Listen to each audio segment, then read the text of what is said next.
Olá, queridos, eu sou o pastor Weder Moreira e desejo que a graça e a paz de Jesus esteja em seu coração. Muito obrigado por assistir esse vídeo. Eu quero pedir a você que ainda não se inscreveu no nosso canal, que se inscreva, participe conosco, interaja, saiba que a sua participação é muito preciosa e valiosa para nós. No vídeo passado, eu falei sobre o segundo inimigo do cristão. E hoje, continuando essa série, eu quero falar com você sobre o terceiro inimigo que está em batalha contra as nossas vidas. A vida do cristão é uma batalha constante. E quando nós vemos na Bíblia Sagrada, nós percebemos que a batalha cristã também se dá na esfera externa.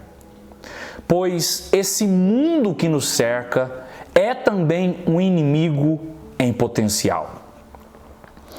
O terceiro inimigo do cristão é o mundo. E talvez você possa até se perguntar, mas pastor, como assim o mundo? A Bíblia Sagrada trata o termo mundo em três aspectos.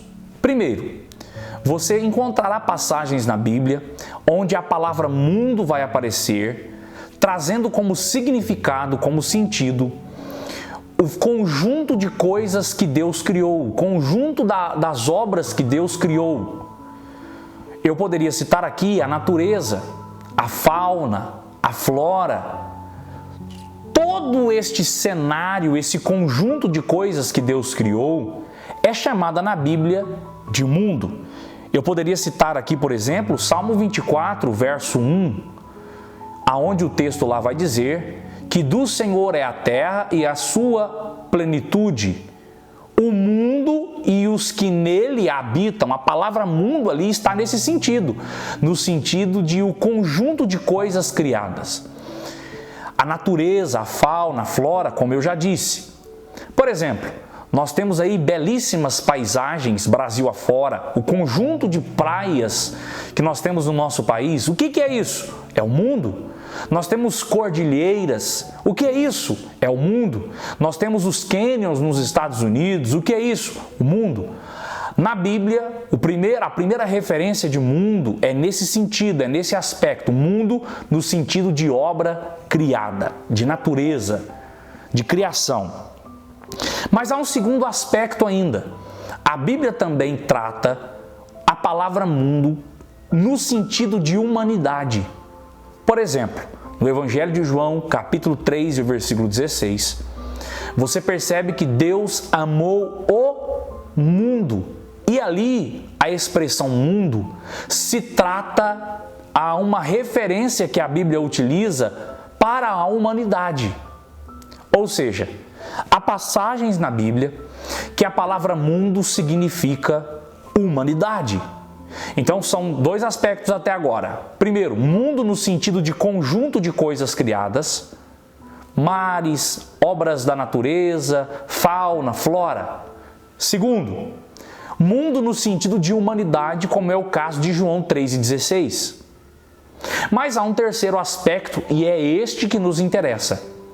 Há versículos na Bíblia que falam de mundo num sentido que é muito importante nós compreendermos. Que aspecto é esse, pastor? A Bíblia também aponta mundo como sendo um sistema anti-Deus regido por Satanás. Há no mundo hoje um sistema anti-Deus que foi implantado por Satanás. E a esse sistema que opera neste globo terrestre, a Bíblia chama mundo. E é muito importante que a gente tenha isso em mente, porque há diversos textos na Bíblia, como por exemplo João 16:33, quando Jesus diz, eu venci o mundo. Ali mundo se trata desse sistema corrupto que permeia a sociedade na terra. João 14:30, 1 João capítulo 5, versículo 19, 1 João 4:3, Colossenses 2:8, são referências desta utilização do termo mundo para se referir a esse sistema regido pelo diabo, esse sistema corrupto ante Deus. Em outras palavras, escute só, A Bíblia chama de mundo esse sistema cujos valores malignos e maléficos são regidos e implantados por Satanás na sociedade. E é contra este mundo que o cristão está em guerra. E o que esse mundo faz? O que esse sistema, o que esses valores deste mundo, desse sistema maligno regido por Satanás, ele faz? 3 coisas. Primeiro, esse sistema do mundo nos torna inimigos de Deus. Tiago 4 e o versículo 4. Que aqueles que querem ser amigos desse sistema que opera no mundo, eles se tornam automaticamente inimigos de Deus. Segundo, o sistema do mundo nos odeia. Todo cristão genuíno será odiado por esse sistema corrupto e maligno que o diabo governa na sociedade, na humanidade, neste mundo. E por que isso se dará? Quando você lê 1 João 3, versículo 13, você vai ver que o mundo nos odeia, porque nós temos a luz de Cristo em nós e este mundo jaz no maligno e está envolvido em trevas. Os valores desse sistema mundano é completamente avesso aos valores que um cristão possui, de modo que automaticamente o mundo nos odiará. Terceiro, esse sistema do mundo corrompe. A Bíblia diz em 2 Pedro, capítulo 2, versículo 20. Agora, as armas que esse inimigo do cristão possui, esse inimigo chamado mundo possui, são 3 armas que eu gostaria de destacar. Se você abrir a sua Bíblia aí agora, na primeira epístola de João, no capítulo 2 e o versículo 16, você verá que o mundo, ele tem a concupiscência da carne, a concupiscência dos olhos e também a soberba da vida. Essas são as 3 armas que esse sistema de valores malignos e maléficos, implantados por Satanás e regido por ele, neste mundo, nesta sociedade que nós estamos inseridos, são armas que ele tenta a todo momento, que esse mundo tenta a todo momento nos seduzir. E o que significa essa concupiscência da carne? Concupiscência da carne é um consenso entre os estudiosos que estudam esse texto, dizer que essa concupiscência da carne se refere às imoralidades e paixões sexuais que o mundo tenta implantar no coração de todas as pessoas, tentando destruir a vida dos cristãos. Toda sorte de imoralidades no âmbito sexual é uma forma deste mundo tentar nos seduzir. Mas que Deus nos guarde. A segunda arma é a concupiscência dos olhos. É consenso também entre os estudiosos que isso se refere ao materialismo, à cobiça das coisas desta vida. E por último, a terceira arma que o mundo, esse sistema maligno que opera neste mundo, tenta fazer para nos seduzir: a soberba da vida. Isso, na verdade, se refere à altivez, ao egoísmo, aos interesses que nós somos tentados a ter apenas nessa vida. Quando nós lemos 1 Coríntios capítulo 15, versículo 19, Paulo vai dizer que se nós pensamos apenas nessa vida, nós somos os mais miseráveis de todos os homens. E é isso que o sistema do mundo, desse sistema corrompido que opera neste mundo, deseja fazer. Fazer com que eu e você pensemos apenas no aqui e no agora. E esqueçamos as coisas de Deus e esqueçamos das coisas espirituais. Guardemos o nosso coração contra essas armas do inimigo. Guardemos os nossos valores concernente às paixões e imoralidades sexuais, ao materialismo, aos interesses apenas nas coisas desta vida. Pastor, eu entendi que o mundo é então um grande adversário. Como eu faço para vencer? Eu gostaria de deixar aqui para você algumas dicas. Primeiro, a Bíblia diz que aquele que tem Jesus vence o mundo. 1 João, capítulo 5, versículo 5. Se você tiver Jesus na sua vida, você vai ter forças para vencer esse sistema do mundo que tanto deseja nos atrair e nos levar para uma vida de devassidão. Segundo, se você quer vencer o mundo, que você tenha nascido de novo, nascido de Deus. Eu não estou dizendo aqui para você voltar para o ventre da sua mãe. Eu estou dizendo para você nascer do Espírito. A Bíblia diz em 1 João 5, versículo 4, que aquele que é nascido de Deus vence o mundo.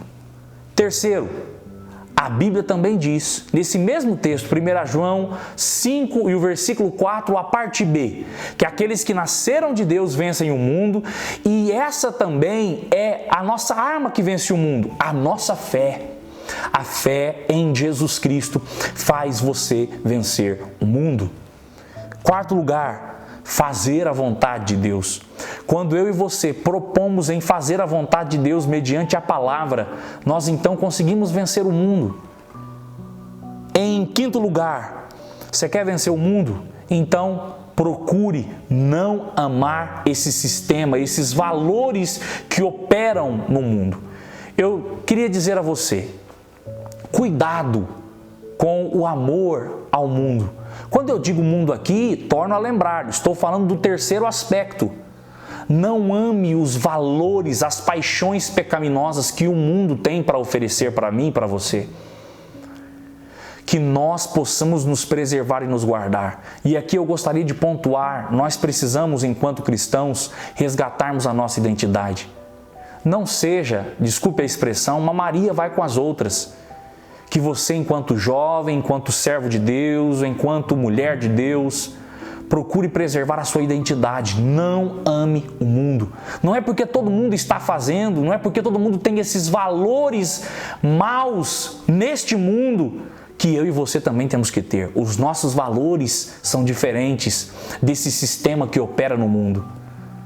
E em último lugar, Romanos 12, versículo 12. Romanos 12, versículo 2. Diz assim: e não vos conformeis com este mundo. Se você quer realmente vencer este mundo, não se adeque, não ganhe os contornos deste mundo, não seja parecido com esse mundo, que a nossa forma de falar, que a nossa forma de agir, que a nossa forma de trabalhar, de negociar, que toda a nossa forma de ser não tenha os contornos do mundo. A palavra conformar aqui tem a ideia de colocar alguma coisa na forma. Eu não sei se você já viu alguém ou até mesmo você fazendo um bolo. Pega-se os ovos, coloca-se a farinha, o pó royal, coloca-se o leite, coloca-se na batedeira, dá liga naquela massa e depois é necessário levar ao forno. Mas antes disso, é necessário colocar aquela massa que foi passada por um processo dentro de uma forma. Se aquela massa for depositada numa forma arredondada, circular, automaticamente o bolo será arredondado, circular. Se aquela massa for colocada numa forma quadrada, aquela massa vai ganhar os contornos quadrados daquela forma. O que eu quero dizer para você é que é justamente essa a ideia do texto. Você precisa ter os contornos de Deus, se enquadrar nos princípios de Deus e não se informar, se enquadrar, se conformar aos padrões do mundo. Eu espero que isso sirva de alerta para mim e para você. Que Deus te abençoe.